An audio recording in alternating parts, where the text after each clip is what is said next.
Kampante karon ang mga Pinoy nga naa nag-eskwela sa nasod China nga dunay kapasidad ang China nga matapos na ang pagtakboy sa coronavirus disease 2019. Atong sayron ang detalye niini pinaagi sa live report ni Argel Relator. Argel.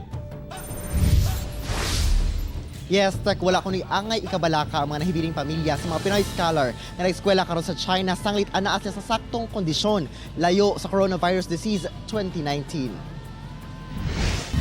Usa ka bulan lang unta ang winter vacation sa klase sa mga estudyante sa China. Apan ang scholar nga si Marjorie Joy wala pa nakabalik sa China gikan sa iyang bakasyon dinhi sa Davao sukad niadtong Enero. Sometime in December atan nakabasa kog article about Wuhan virus.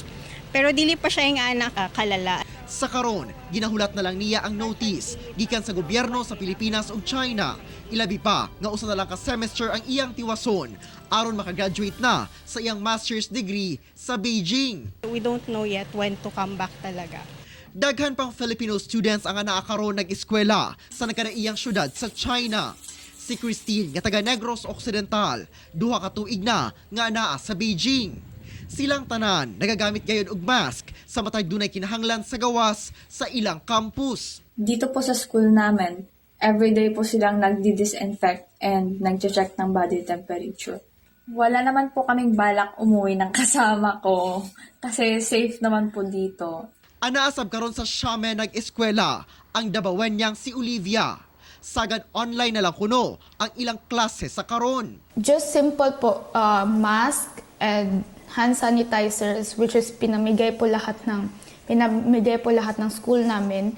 Meron po kaming application which doon na lang po kami online pipili at ipapadala po nila dito. Sa karon, buot magpabilin sa mga estudyante sa China ug ipadayon ang ilang pag-eskwela. Sanglit salig sila na makaya sa China nga makontrola ang COVID-19.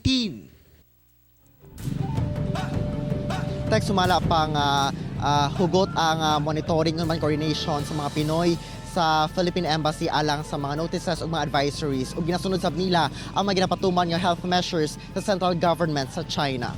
Tek. Daghang salamat Argel Relator.